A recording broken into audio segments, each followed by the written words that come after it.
Who here loves when their nails are done perfectly? Me.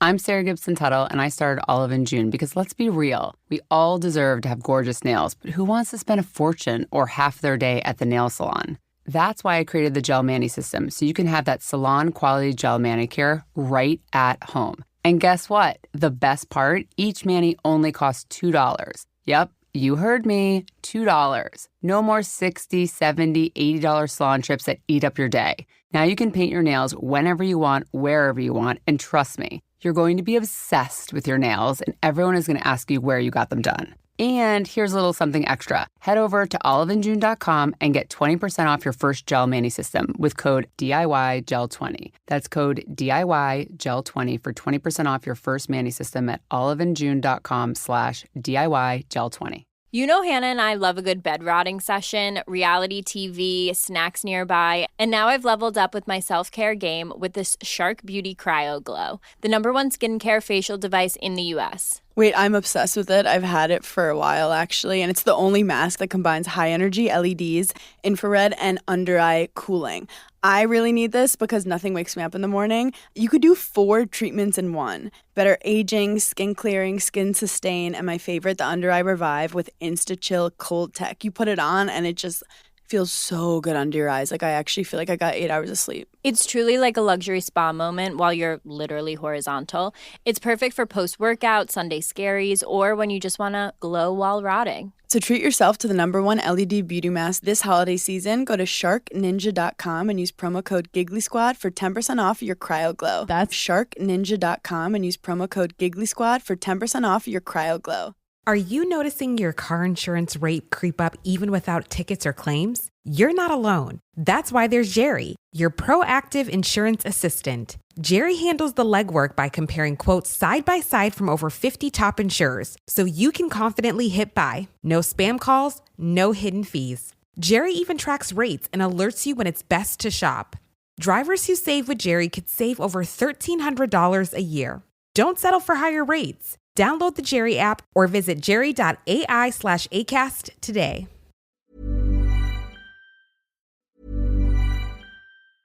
Who here loves when their nails are done perfectly? Me. I'm Sarah Gibson Tuttle, and I started Olive in June because let's be real, we all deserve to have gorgeous nails, but who wants to spend a fortune or half their day at the nail salon? That's why I created the Gel Mani system, so you can have that salon-quality gel manicure right at home. And guess what? The best part, each mani only costs $2. Yep, you heard me, $2. No more $60, $70, $80 salon trips that eat up your day. Now you can paint your nails whenever you want, wherever you want, and trust me, you're going to be obsessed with your nails, and everyone is going to ask you where you got them done. And here's a little something extra. Head over to oliveinjune.com and get 20% off your first Gel Mani system with code DIYGEL20. That's code DIYGEL20 for 20% off your first Mani system at oliveinjune.com/DIYGEL20. You know what's wild? Most people are still overpaying for car insurance just because it's a pain to switch. That's why there's Jerry. Jerry's the only app that compares rates from over 50 insurers in minutes and helps you switch fast with no spam calls or hidden fees. Drivers who save with Jerry could save over $1,300 a year. Before you renew your car insurance policy, do yourself a favor. Download the Jerry app or head to jerry.ai/ACAST.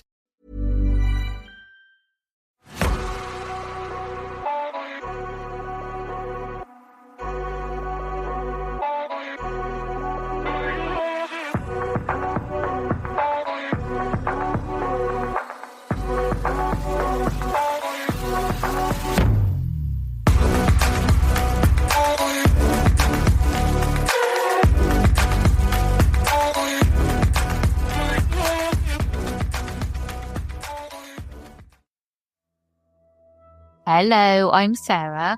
And I'm Toby. And welcome to the Whispering Woods podcast. This episode is all about The abandoned village of Portlock. It is Portlock, Alaska. We're going to the cold places now because we're going into winter. Might as well just stay here.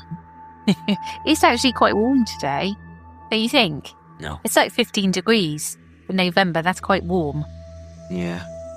I don't know what that is in Fahrenheit. I've got no idea. It's quite 40, 30. It's quite warm. Right. We have two new patrons to give a shout out to. Angela Johnson. Thank you so much, Angela. I hope that's how you pronounce it, how you pronounce your name. Thank you for supporting the podcast. We really, really appreciate it. Yes, thank you. And Susan Sands. Hi, Susan. Thank you so much. We really appreciate your support. Thank you very much. Okay, we also, as promised, we have got a review, so I'll read this out. It's quite a long one. A wonderful podcast. The Whispering Woods podcast is a wonderful listen. I listen to it every day at work, and it helps me focus better, with Sarah's beautiful, calming, and spooky at times voice. Oh, thank you. I love the different stories and the short banter with Toby after each story. After listening for a month, I decided to subscribe to the Banshee tier to listen ad-free for both the Whispering Woods and Obscurata shows. I submitted a story from Northern Alaska, and love listening to you narrate it. I hope to submit more stories of Inupiaq, and thank you so much, Biggie, for telling me how to pronounce that correctly. Folklore and paranormal stories. Keep up the great work. And that's Viggy269. Hi, Viggy. Thank you so much for leaving that review. Yes, thank you very much. Right, so we have got one long story on what on earth happened in the village of Portlock. Yeah. I do also... It's the one thing with the thing over there and the things over there.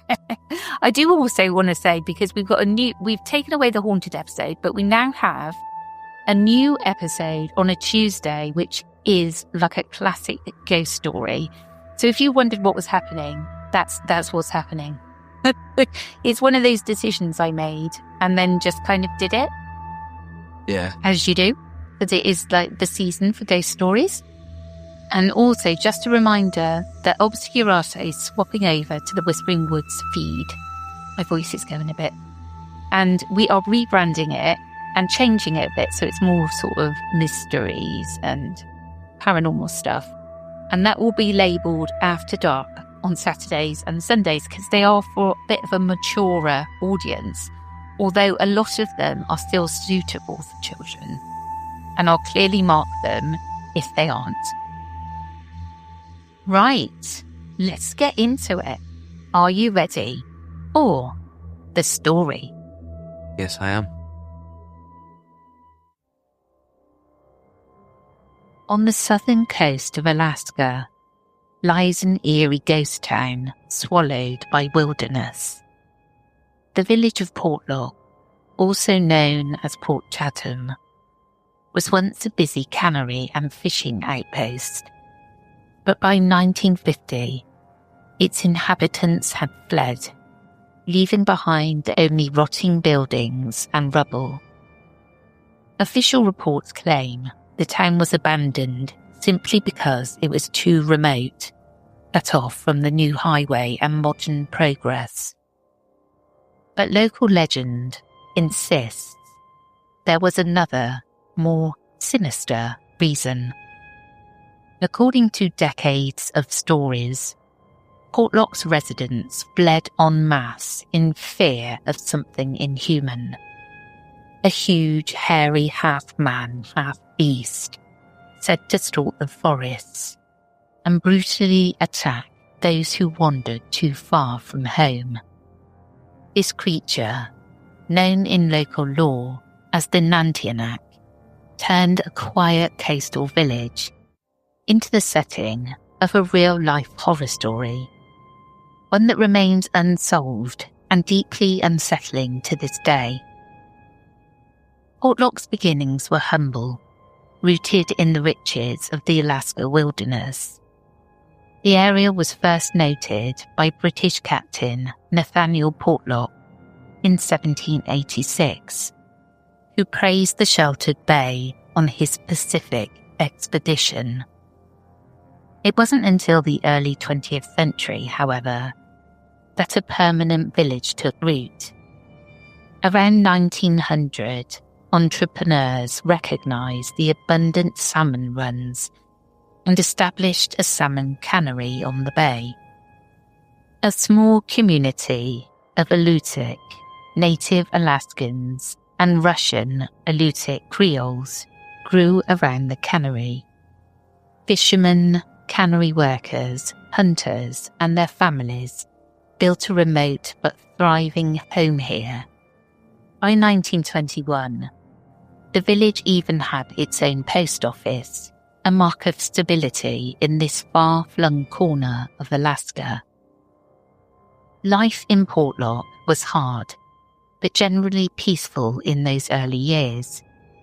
The village sat nestled between the North Pacific Ocean and the Kenai Mountains, a place of stark beauty and isolation. Towering spruce forests blanketed the slopes, and heavy fog and driving rain squalls frequently swept in from the sea. The area's geography was, and remains, rugged and unforgiving. There are no roads connecting Portlock to the rest of the world, only the cold ocean on one side and steep, cloud-shrouded mountains on the other. In such isolation, living off the land was a necessity. The villagers hunted dull sheep in the alpine heights and bears in the deep woods, and they harvested fish and clams from the bountiful bay. By all accounts, Portlock in the 1920s and 30s was a modest but industrious settlement, quaint, tidy, and in a beautiful setting, between the sea and snow-capped peaks. Yet even in those hopeful days, ominous stories had already begun to take root. Hints that something wasn't right in the wilderness beyond the village. The people of Portlock were not the first to sense that something dangerous lurked in the forest. Indigenous elders would later recall that strange events had haunted the area even before the cannery was built.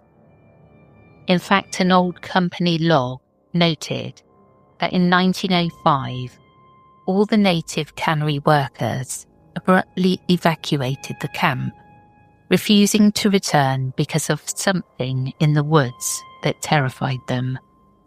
They did return the following year, but this early incident was a foreshadowing of what was to come. According to local anecdotes, even decades earlier, in the 1800s, there were signs of a malevolent presence. Hunters spoke of unexplained noises echoing in the night, and the unsettling discovery of trees ripped out the ground by their roots, near a mining site. Such tales were hard to believe, and easy to dismiss as mere folklore, or the result of bears, but they circulated quietly, planting seeds of fear. One legendary account even claims that a band of Superior people who camped in Portlock's Bay in the late 19th century were driven away by cannibal giants after only a few months. The story goes that these giants raided the camp at night with brutal, inhuman strength, prompting the frightened villagers to flee the cursed bay and not return until years later. By the time the formal village was established in the 1920s, elders were already cautious. Some later remembered that strict rules were put in place for safety. A curfew at night, armed watchmen posted around the cannery and school, and an absolute ban on wandering into the forest alone, especially not on foggy days. The unspoken understanding was clear. The forest belonged to something ancient and dangerous, and villagers should intrude at their peril. It wasn't long before Portlock's quiet, industrious life was upended by a series of gruesome and unexplained incidents. In 1931, a logger named Andrew Kamluck went out to gather timber and never returned alive. When searchers found his body in the woods, they were horrified. Hamlet's head had been smashed in, reportedly by a massive piece of logging equipment. A heavy winch or pulley, far too heavy for any person to wield as a weapon.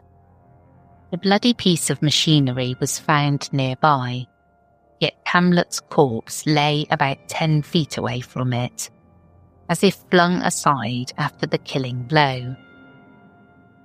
Villagers struggled to comprehend how such an accident or murder could happen. Some whispered that something incredibly strong must have struck him down.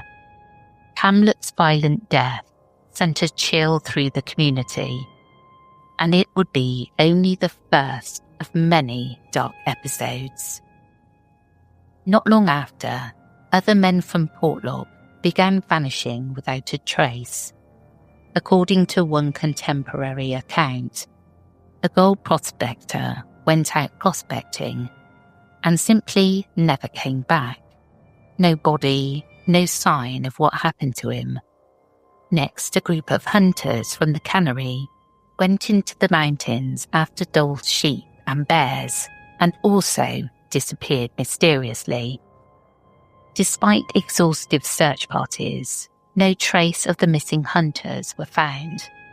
The forest seemed to simply swallow people whole. Fear took hold in the village as familiar faces kept vanishing one by one. By the late 1930s and 1940s, Portlock's population was in steady decline, with families quietly packing up to move away to safer communities. But the worst discoveries were yet to come. Rumours began to spread of bodies found mutilated in unspeakable ways. In one infamous story, a corpse was washed down a creek into the Portlock lagoon after heavy rains. The body was torn and dismembered so badly that no bare or natural accident seemed plausible. The remains looked as if they had been ripped apart by something with ferocious strength and cruelty. Other fishermen claimed that torn up human limbs occasionally drifted ashore in the tides, too damaged to be identified.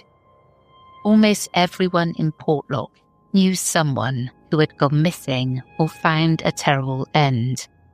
Over the years, dozens of villagers were said to have died or disappeared under these bizarre circumstances. Panic and paranoia spread through the surviving residents. Was there a serial killer loose in the woods? A rogue bear developing a taste for humans? Or was the truth something even more terrifying, tied to the old legends their elders spoke of? As the disappearances mounted, people in Portlock began to speak about the old stories and that they were coming true. Villagers reported encounters with a giant hairy creature that defied any ordinary explanation. One man, Tom Larson, had a harrowing sighting in the 1940s.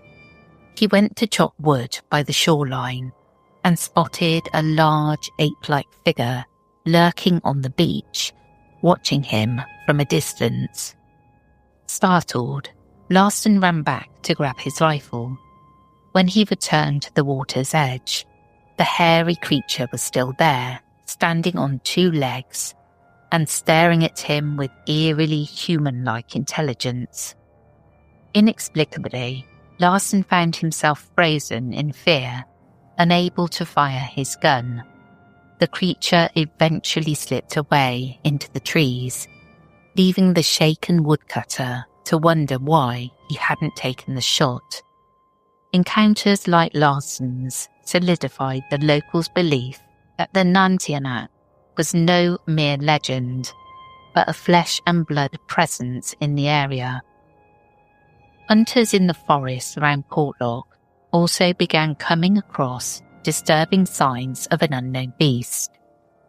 In one instance, from the 1930s, a hunting party tracking a moose in the fog saw that something else was on the trail as well. They discovered enormous human-like footprints, 18 inches long, following the same moose tracks. Higher up, they found an area of grass that had been matted down amid signs of a violent struggle, as if a life and death fight had occurred. Beyond that point, the moose's hoofprints simply vanished. In their place were only the deep imprints of the giant man-like feet, striding off toward the misty mountains. It was as if something had intercepted the 800-pound moose, killed or carried it off, and left only its own tracks behind, disappearing uphill in the swirling fog. Local folklore had a name for this suspected predator, Nontinuk. The creature was described as a Bigfoot-like wild man of the forest, half man, half beast, as one elder translated it. The very name Nontinuk hints at its ominous nature. It may derive from a Denethan Athabascan word, Nantina, meaning those who steal people. To the frightened residents of Portlock, this was no metaphor. They truly believed a towering, hairy being was stalking them, picking off villagers who strayed too far, and even dragging people away.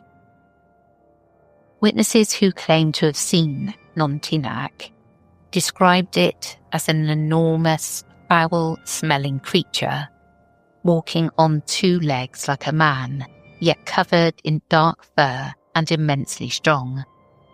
Its presence was often associated with the dense fog that frequently blankets the rainforest. Elders would warn, "Don't go out on a foggy day, that's when he's walking around."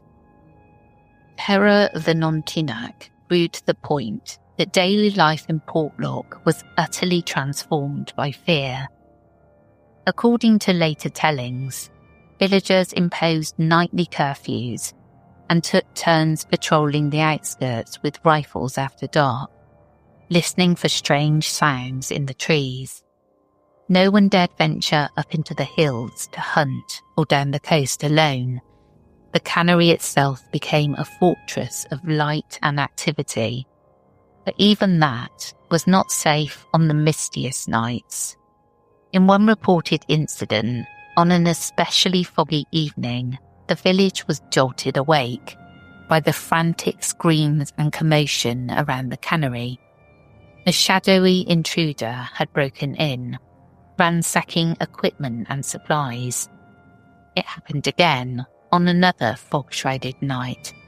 On the second time, the rampage ended with the cannery building going up in flames. To the traumatized townspeople, it seemed that no place was truly safe from the lurking menace. Each new disappearance, each chilling sighting, and unexplained noise in the dark only reinforced the conclusion that Portlock was under siege by something not entirely human.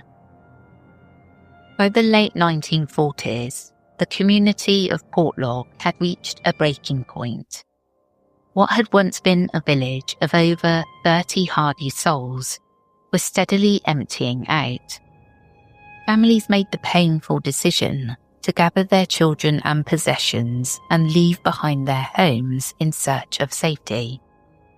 Neighbouring villages like Port Graham began to see an influx of former Portlock residents.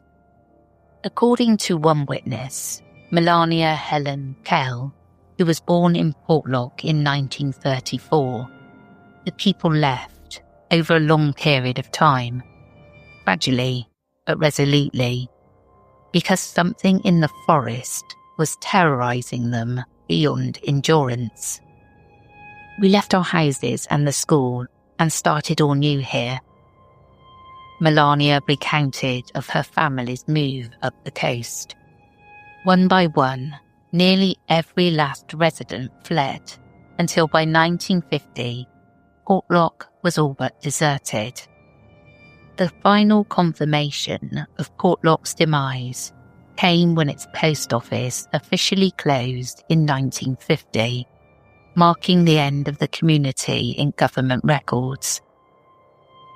Only a lone postmaster reportedly stayed behind to shutter the facility, and once he departed, the forest quickly began to reclaim the settlement. The cannery and homes fell silent, windows left boarded or broken, roofs slowly collapsing under the weight of winter snow and encroaching moss. Portlock became a true ghost village, known to locals as a place best avoided. As one woman later put it, Portlock was a creepy place, and people from nearby communities would seldom dare camp or hunt near the abandoned town. The mass exodus of 1950 entered Alaskan law as a unique event, a whole town supposedly driven away by paranormal terror rather than food, famine, or economic bust. Occasional hunters or fishermen who ventured near the old village reported that the sense of menace had not lifted. In 1968, a goat hunter passing through the ruins claimed he was stalked through the woods by an unseen creature that emitted horrific piercing screams as it pursued him, nearly causing him to panic and lose his way.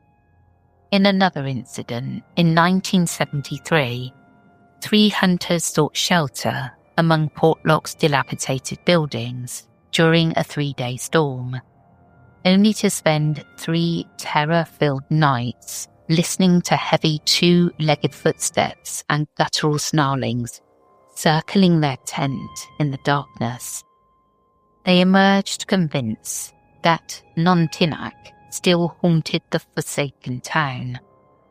As late as 1990, an elderly native man from the region, upon hearing that an Anchorage paramedic had once hunted near Portlock, grabbed the young medic and urgently asked, "Did it bother you? Did you see it?" Even decades later, the fear of Portlock's something in the woods remained potent and palpable for those who grew up hearing the stories. To understand the legend of Portlock, one must appreciate the deep roots it has in indigenous folklore. The Sugpiaq, whose ancestors inhabited the coasts of the Kenai Peninsula and nearby Kodiak Island for millennia, have always believed the wilderness is shared with spirits and beings beyond the human realm. One common figure in their oral tradition is a kind of hairy man of the forest, a giant wild humanoid that lives far from the villages. In the local tongue, some refer to such a creature as Nontinak, and stories paint it as an elusive but powerful being.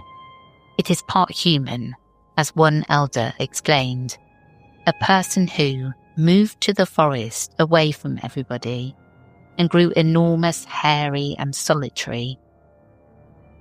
Legends of similar hairy wildmen exist across Alaska and the Arctic.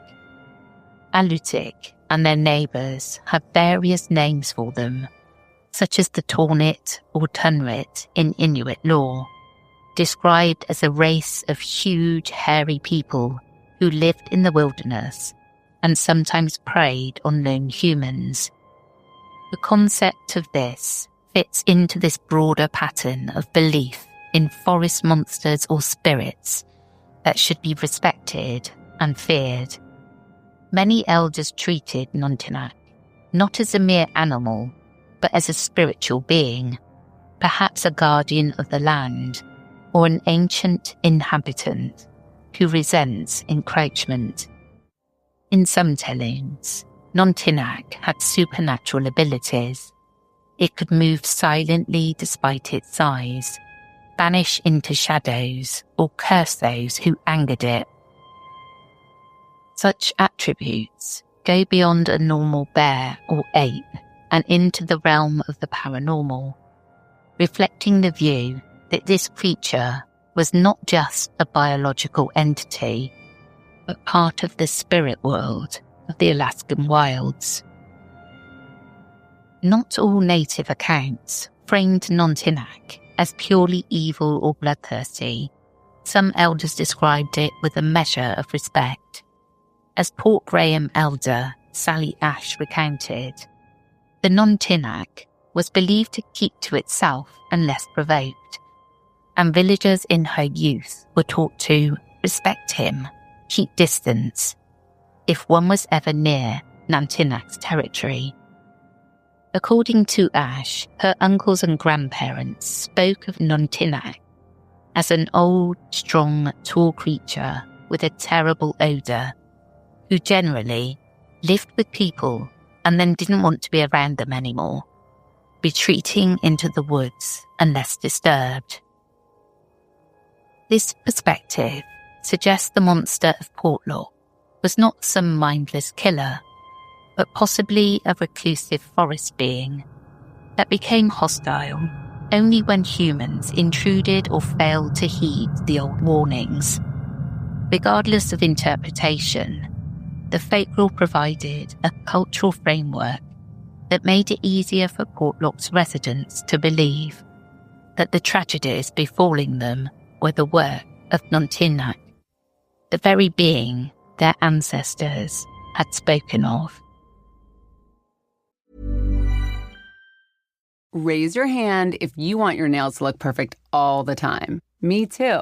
I'm Sarah Gibson Tuttle, the founder of Olive & June, and this is exactly why we created the Gel Mani system. We wanted to make it possible for everyone everywhere to give themselves a beautiful manicure at home with our tools and our gel polish that lasts up to 21 days. Each manicure with our system comes out to just $2. That's right, $2. No more $60, $70, $80 salon trips that take hours. Now you can paint your nails on your time and love them more than ever. And by the way, when people ask you where you got your nails done, you're going to proudly brag that you did them yourself. And here's a little something extra. Head over to oliveandjune.com and get 20% off your first Gel Mani system with code DIYGEL20. That's code DIYGEL20 for 20% off your first Mani system at oliveandjune.com/DIYGEL20. Hey, Ryan Reynolds here from Mint Mobile. Now, I don't know if you've heard, but Mint's premium wireless is $15 a month. But I'd like to offer one other perk. We have no stores. That means no small talk. Crazy weather we're having. No, it's not. It's just weather. It is an introvert's dream. Give it a try at mintmobile.com/switch. Upfront payment of $45 for 3-month plan. $15 per month equivalent required. New customer offer first 3 months only. Then full price plan options available. Taxes and fees extra. See mintmobile.com. I'll say it again. I do believe in Bigfoot. Yeah. What do you want to call it? What, Sam's Squanch? Yeah, I bet people would love to hear you say that because you haven't said it for years. So what do you think? Yeah, bait. It is scary, actually. I find that really scary because I can imagine you being so removed from everybody else in this tiny little village with only your people, like your tribe, looking after you. And to be faced with something in the forest. It's a bit like this film called The Village. I love that film. It reminds me of that, but there was something in the forest. I'd smoke 'em, mate. You'd be out there with guns raised, wouldn't you? Nah, not with no guns, just my fist. Oh, okay. Fists on Bigfoot. Legs. Muay Thai. I've got to say, Toby's been working out. He's become a bit of a gym buddy now, and he's doing lots of lifts. I was going to say, lots of weights and stuff like that. You're loving it, aren't you? Yeah, mate. Getting ready to kick those. And then I'm going to train MMA when I get older. Yeah. In like some mountains in like Thailand or something. Nice. Muay Thai in it. And then you'll be able to kick Bigfoot butt, won't you? And a beat that man, Murph. Well, that's the end of this episode. I hope you enjoyed, and we'll catch up with you again soon. We will indeed. We will catch you again tomorrow for the ghost story. Take care, everyone. Goodbye.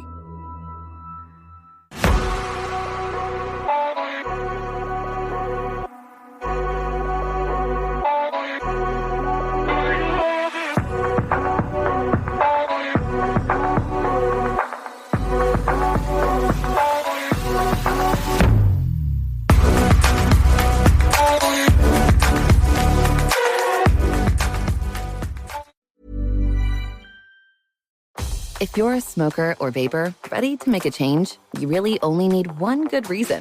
But with Zyn nicotine pouches, you'll discover many good reasons.